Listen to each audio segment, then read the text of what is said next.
Welcome to the deep dive. This is where we take a whole stack of sources, articles, research, and really try to boil it down to the core insights just for you. Today we're looking into something, well, something that feels duckly unsettling. It made major headlines recently in the Netherlands, and frankly, it shocked a lot of people. I'm talking about the Alblasserdam stabbing at a school musical. It was a truly awful event. You had adult men involved, a teacher very badly injured, and all happening in a place that should feel absolutely safe. A celebration for kids. The sheer unexpectedness of it just throws up immediate questions. It really does seem to capture a deeper unease, doesn't it? Which Right. is what our sources are digging into. Our mission here in this deep dive is to explore the state of Dutch society and maybe even Western civilization more broadly. We're drawing from a really interesting, quite provocative stack of shared materials. And just to be clear, our aim is to understand the powerful arguments within these materials, not to endorse any specific view, but just to help you see the world through the lens these sources provide. We want to kind of map out the surprising connections, the underlying shifts, without you getting overwhelmed by all the noise. Exactly. And it forces us and you, the listener, to think, are incidents like Alblasserdam just isolated tragedies? Hmm. Or are the symptoms of something bigger, something systemic? What does it actually mean for our feeling of safety, our trust in each other, when basic boundaries seem to just evaporate like that? That's a really critical starting point. Yeah. Because the argument in our sources is that Alblasserdam isn't just some random outlier. It's presented as a stark example of this shift, this move from what they call a high-trust society to a low-trust one. The very idea that adults, maybe fathers even, would bring knives to a school event to settle a score. Mm. For many, that was simply, well, unimaginable not that long ago. In a past they remember as more cohesive. What's really being highlighted is how these fundamental societal agreements, the unwritten rules, seem to be eroding. And the material points to other incidents, too, like the Gouda shooting a man out of prison for a similar violent act murders his ex-partner in a shelter with children nearby.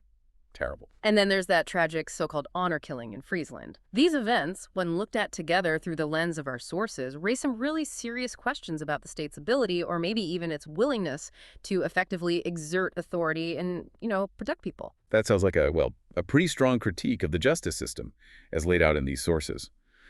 What specific things do they argue are causing this erosion? Is it just about sentencing, or is there more to it in the materials? It's definitely presented as more than just sentencing, though that's part of it.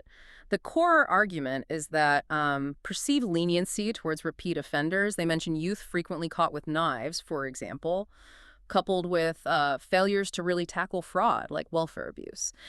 It all actively chips away at societal trust. What stands out isn't just a call for tougher sentences. It's this idea that trust itself is fragile. It's an ecosystem. And it gets corroded when there's a perception that there are no real consequences, fostering what these sources pretty provocatively call a parasitic society. Wow, parasitic society. That's strong language. It is. It's presented as a warning about the long-term damage when people feel they can just act as they please without accountability. This brings up that other paradox the sources explore. Why do so many people feel less safe, even when official crime statistics are often said to be going down? Right. And the material suggests this gap, this discrepancy, is partly because people just aren't bothering to report minor crimes anymore. Bicycle theft is the classic example. Because they think nothing will happen. Exactly. If you believe the police won't or can't do anything, why report it? But just because it doesn't make it into the statistics doesn't mean the bike wasn't stolen or that the feeling of insecurity disappears. It's like ignoring your bank balance doesn't make the debt go away. Precisely. The feeling remains, the stats look better, but the underlying problem might actually be getting worse, or at least the perception is. Okay, so this deep erosion of trust we've just discussed, our sources argue it's not happening in a vacuum. It's tied into what they call, again quite provocatively, the integration quagmire. This adds another really complex layer, doesn't it? And this section definitely gets into some contentious areas, exploring the idea presented in the sources that a significant amount of crime is, quote, imported. These specifically mention crime rates linked to certain immigrant groups. Yeah, and the sources directly challenge the idea that this can be explained only by socioeconomic factors. That's a common explanation, but these materials argue that cultural backgrounds and what they term a large distance to the dominant culture also play a really significant role. How do they support that argument? Well, they point to some pretty alarming statistics cited in the material, things like up to 40% absenteeism in mandatory integration and language courses for new arrivals, people from Syria, Afghanistan, Somalia, Eritrea, Morocco. 40% absenteeism in mandatory courses. That's the figure cited. Uh-huh. And then there's the Council of State ruling, which apparently prevents penalizing non-attendance. The sources argue this just further undermines the government's ability to actually set conditions for integration. It weakens its authority again.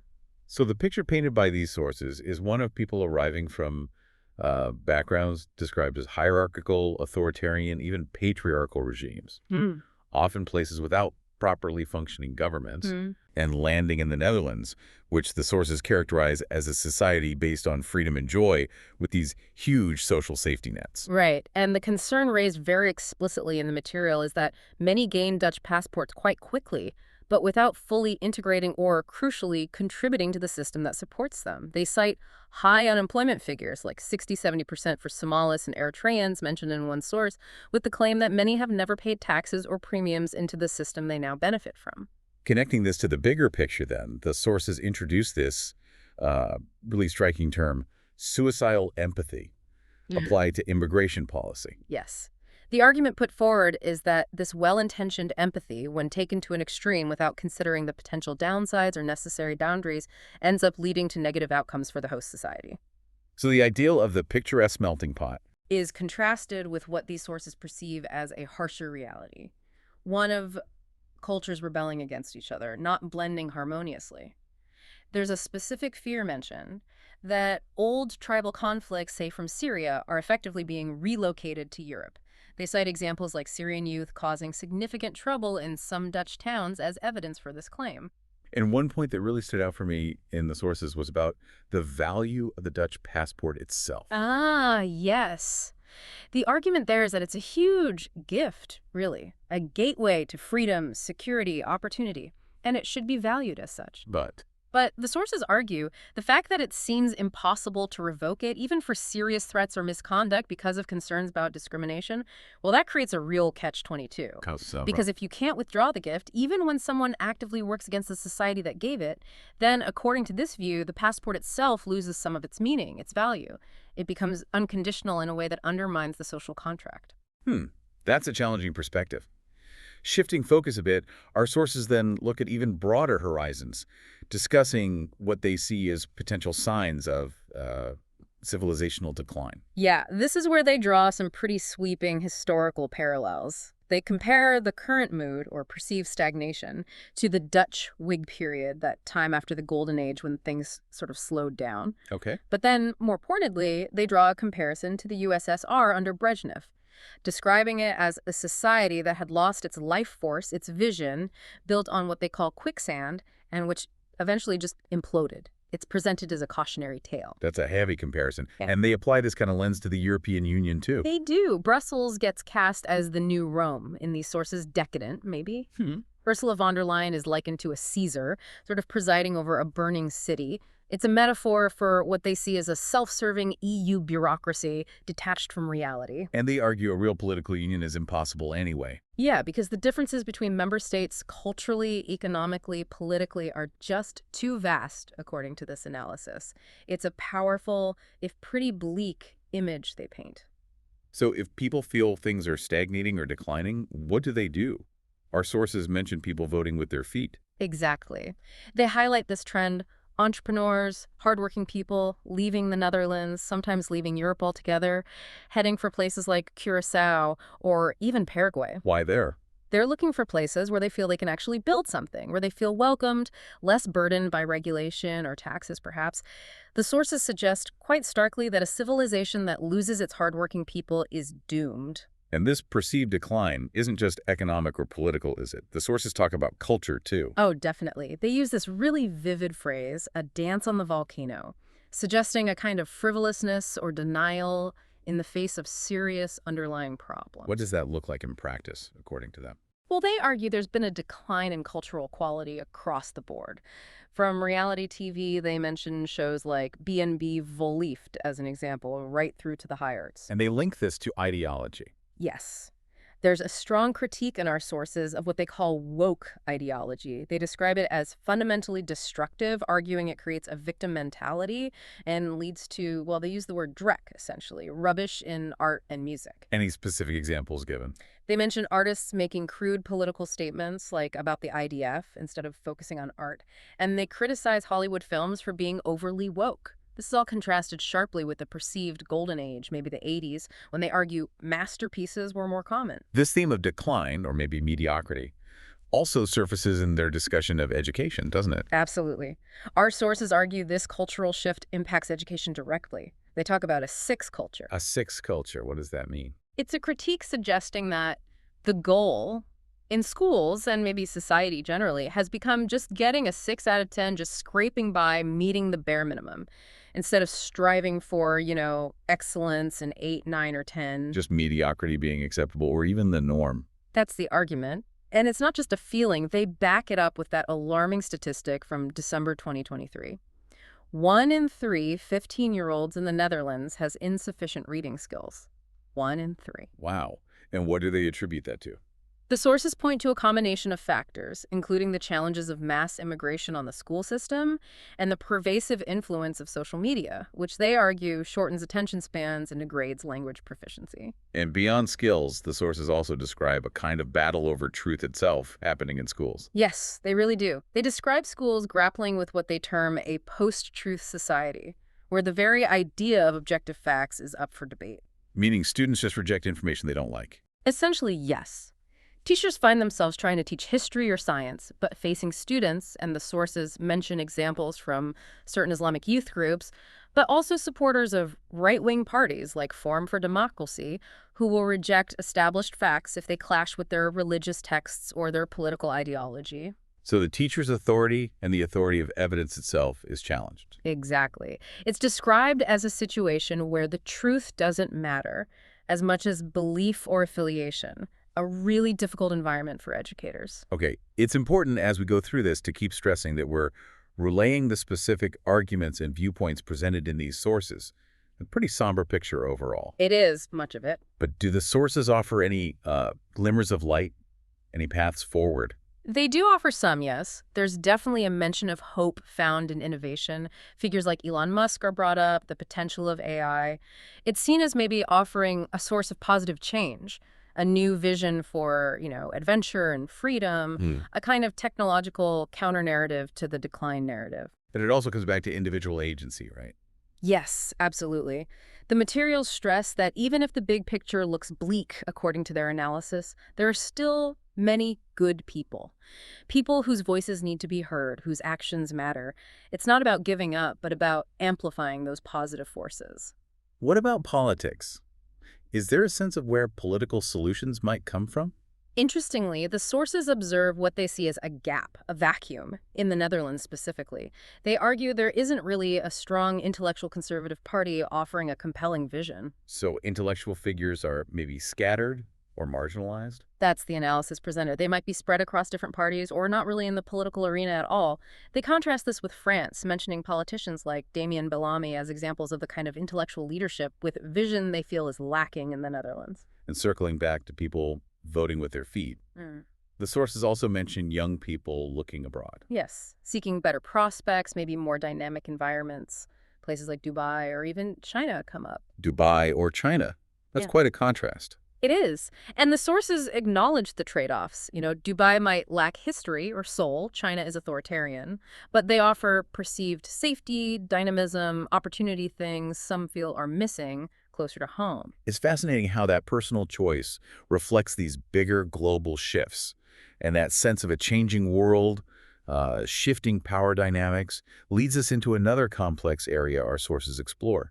Regional conflicts and how they echo globally. Right. They discuss, for instance, Israel's recent attack in Damascus, and they frame it alongside what they see as a paradox. Bashar al-Assad, Syria's leader, being received by Western leaders Macron, Trump are mentioned despite his regime's history.